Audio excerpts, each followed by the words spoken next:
Happy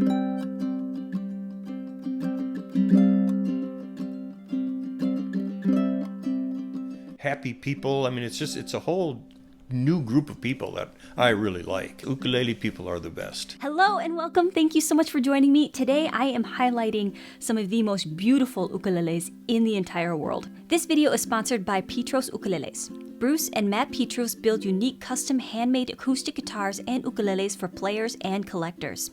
By meticulously constructing each instrument from the finest master-grade woods and using innovative techniques, their instruments are some of the most sought after in the world. This man has been building guitars and instruments for 45 years. So I just didn't want to showcase the ukuleles. I wanted you to get to know the person, just the vision behind these beautiful instruments. If you want the full interview, you have to be a Patreon member. So without further ado, let's get to know Bruce. What sparked that passion of, I want to do this? Well, it was probably I didn't want to do anything else. I had to go to college and I didn't like that. So I quit and got a job at a dude ranch out in Colorado. That was back in the early 70s. And at that resort, I was the head maintenance guy, so I had access to the shop. And giving a tour one day, I found a guitar kit and a dulcimer kit in a store. So I went back in the shop and I put these together, and a little light went on in my head. I went, whoa, this is fun. You could do this. And that's just, I've been doing it ever since. The ukulele became very popular, so I thought, well, it would be fun to make them. And it turned out it was really fun. Just there's something about making them smaller and smaller. And yeah, you go through this mindset, okay, if I want to sell these, I've got to make them, I got to compete somehow financially. And there's no way, of course, that I could compete with a $50 ukulele that plays perfectly well and is a perfectly viable instrument for anybody who wants to start playing. So, at what point, do I try to make it cheaper and easier? For me, is it still going to be affordable? It's still going to cost a lot more than that. So I decided, no, I'm going to do this just like I do my guitars. I'm going to make this, to the best of my ability. And they deserve the respect, too. I mean, people kind of say, oh, it's an ukulele, no big deal. But it's a very viable instrument, and you can go out there and hear very good ukulele players and happy people. I mean, it's a whole new group of people that I really like. It's like classical guitar players are so much different than steel string guitar players and jazz guitar players. I mean, these are all different groups. Ukulele people are the best.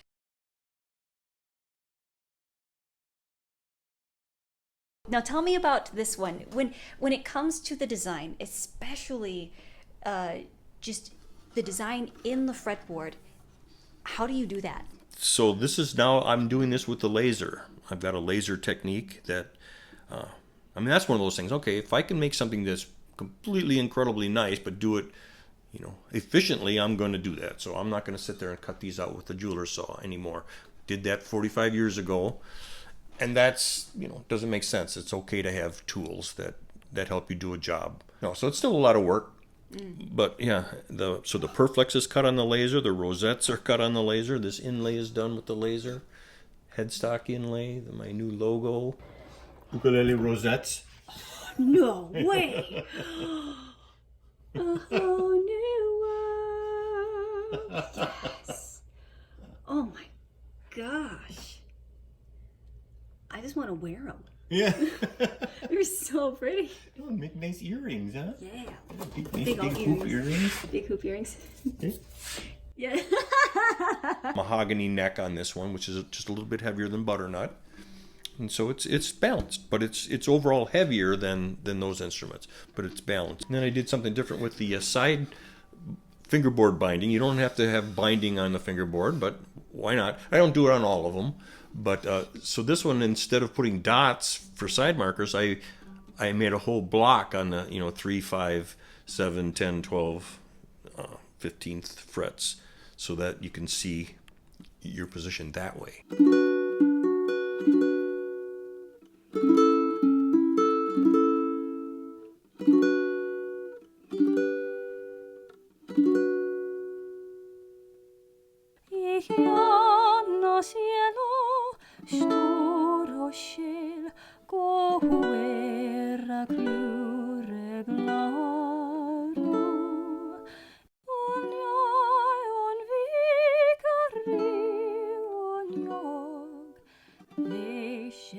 la selva. Recently, Paul Simon received his first guitar adorned with perflex, a new revolutionary flexible purfling that Martin guitarists used in its limited edition and featured it at 2018 Summer NAMM show. The process of making a purfling has really not changed for 400 years until Bruce Petros invented something called perflex. It's actually little pieces of wood, laser cut, and it's on a flexible binding. If you look at the back of this instrument, you see that beautiful design? That is not a sticker. That's actual carved wood into a beautiful design, and it's embedded into the instrument. I figured there's got to be a way to make this so that you can make them flexible, and I just figured it out. I said, I want this product, but it's got to work easier than this. Wow. So now I can make them in straight strips, and they bend and fit anybody's guitar, and they'll bend around any shape. Little size. This is what I patented and make. So it'll bend to any radius, and it's real maple, it's real wood. And I got a good 25 designs and different widths. Depends upon how bold a look you want. Curly redwood top on it, which is kind of my go-to wood for my ukuleles. So many instruments are made of solid top spruce. Why do you like this one? Well, because it's lighter weight and it's softer, which helps to bring out fundamental tones, bass tones. I mean, the ukulele, just by its nature, its size, length of the strings, has a lot of treble to it already. So I like to get some more depth. And if you have a hardwood top, like a koa top or a mahogany top or walnut top, that's a hardwood. It really does not give you fundamental bass tones. It's not well. It's like putting a piece of tin on there compared to something softer. I just like it. I think you get better tone out of it. And it's unique and it's pretty and it's got a neat story too. This is sinker redwood that was found in the bottom of Big River in Mendocino, California, back in the 1800s. When they would cut these big redwood trees down, they'd float them down the river to the sawmills, and some of these kind of got tipped under somehow and then ended up getting stuck in the bottom of the river, and they just kept shoving more down the river. They were drilling footings for a bridge, and all of a sudden these shavings were coming up, and they discovered, oh, there's redwood down there. So they just took skiffs, a couple of guys with boats and hooks and ropes, and pulled these great big logs out. And some of these logs were 16 feet in diameter. I mean, big logs. And so this guy just got as much as he could and stored it, and I got a hold of him and I said, do you have any that's curly and it's got to be quarter sawn? And he said, yeah, I've got some. So he sent me a bunch of boards and I paid for them and sawed it up, and it's got this curly figure. Troubles melt like lemon drops away above the chimney tops. That's where you'll find me. I don't know how many ukuleles have arched backs, possibly myself and others, that are luthiers that do it, but there's an arch.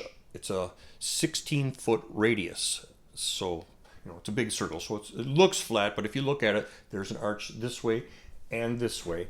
It focuses the sound a little bit, and it makes it more stable too. If you have a perfectly flat piece of wood, it has a tendency to be able to warp up and down.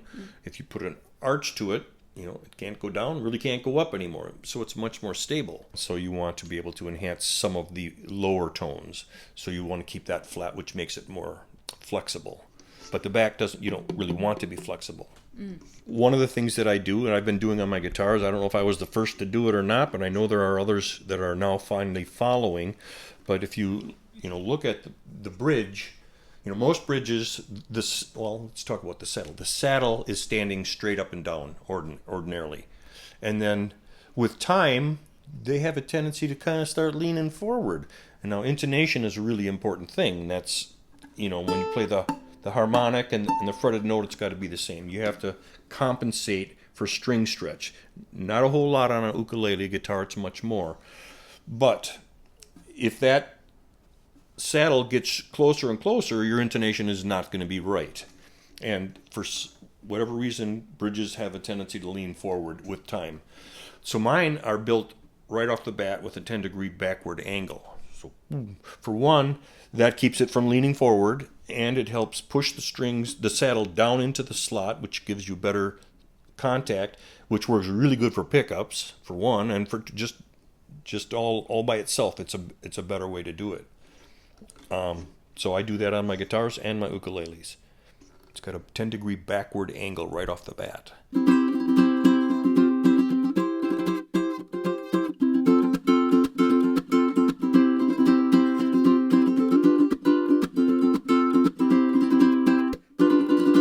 My life, I've been waiting, now there be no hesitate, no boy, when you're with me, oh boy, that the world could see that you love me. And so you have the rollers right here, and they're significantly wider than that of others that I've seen. And so how did you come to the conclusion to change those? Well, I mean, classical guitars have done this for years and years. They have the wider roller, the fatter roller. It's like 3/8 of an inch. Steel string guitar slot heads have the skinny posts in there. This is like a classical guitar. It has nylon strings or nylon gut, the same type of material that they use on classicals. And they stretch and stretch and stretch a lot more than steel does. So if the bigger the roller, the faster it tunes, the less windings you're going to have on there. And it really makes for smooth tuning. And it's worth the trouble. What's another one of those things? It really makes it nicer.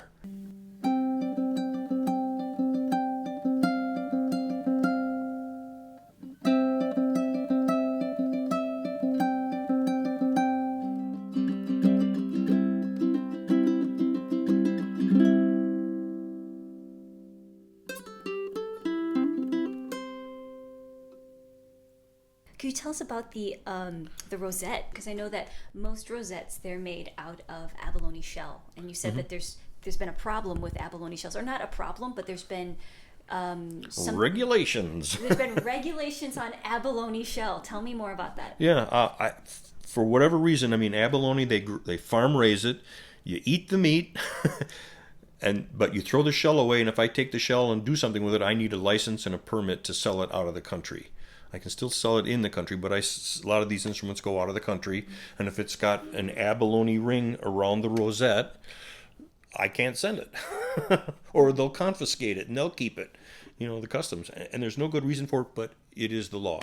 So there's the Duke of Pearl, good old Charles, who's the guy that has been supplying abalone to everybody in the world, has, along with another guy, come up with an artificial product that looks very much as the shiny chatoyance that shell has. This is some curly redwood, yeah. Curly redwood.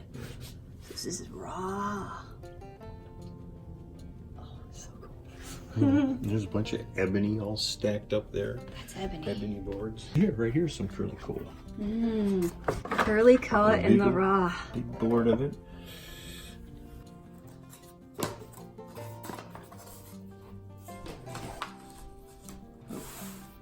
Back. So when something is book matched, this is what it means. Right, this is what it means. It came out of the board like this, and you resaw it, and you have a mirror image, and the sides as well. And in addition, this wood came from the exact same board as this, so you can see the patterns the same. And then a piece left over for the peg head veneer. And these are carbon fiber bars that I put in the neck. Beautiful. It's for strengthening, is that right? Yep. It just makes them completely stiff, and there's so little of it, there's no added weight, but the stiffness is tenfold. So you draw the shape and you put it together like this. So it's not truly a book match, it's an end-to-end match, but what you get, because this is so close in the board, you get these really nice patterns, these book matched patterns on the heel, which, take a look at them all, they all have that. Some people just will take a board like this and then glue the heel on, and then do a scarf joint and glue the headstock on. But still, so this will take more wood, but as you can see, when I have a board like this, I can fit another one. You know, I mean, I use the wood as well as I can, so there's a little bit of waste, but I use those waste pieces for neck blocks and tail blocks. So I use every bit of wood at some point, so I just like the way this looks. And in addition, a board like this, boards have a tendency to warp in one direction. So if this board had a tendency in its natural life to want to warp like that, when you glue them together, they counteract each other and make the neck more stable. Wow, so that's the unfinished one. It's a really nice koa. Gosh, that's gonna be beautiful when you stain it. Wow, look at that. That's so exciting. That's beautiful. I'm looking at the perflex. Wait, get in focus. Yeah. Ooh, it's already shiny, even unfinished. Yeah. Oh, it's amazing how much the grain jumps out when you put some finish on there. I love that. I feel like it just comes to life when you do that. Here, can you move that light around again? And so it's thinner around the edges. Yep. And it makes the sides just more loose, and then it increases the vibration of the instrument. Right. It makes the top able to move more. Wow.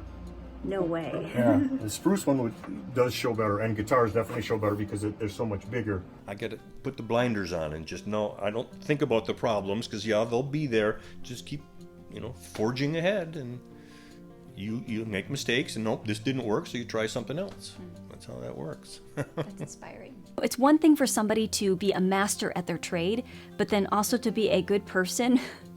That is icing on the cake. I mean, you can admire somebody for their work, but then as a person, you can kind of be just turned off by them. This is absolutely not the case with Bruce Petros. Immediately when I met him, gave him a hug, and he is just so incredibly warm, so incredibly kind, and very, very generous with the information that he gave me, letting me tour his workshop.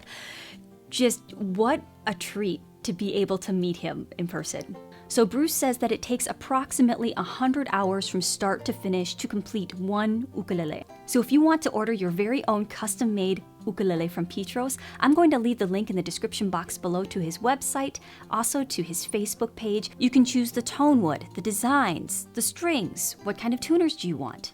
And I think that's really important because if you want your instrument to tell your story, he can definitely tell that through an instrument. And not to mention that the tone wood has a rich story. Every single ukulele can be the tone wood of your choice with the story of your choice. Please give him a follow, give him a thumbs up, leave him a note of encouragement in the comment section below, just talking about, something that you liked about Petros ukuleles. Just what did you find? What did you learn? I learned a ton just sitting down with him and talking with him over the past couple of weeks. So I hope to hear from you, and I love you very much. I will see you in the next one. Mwah. Bye.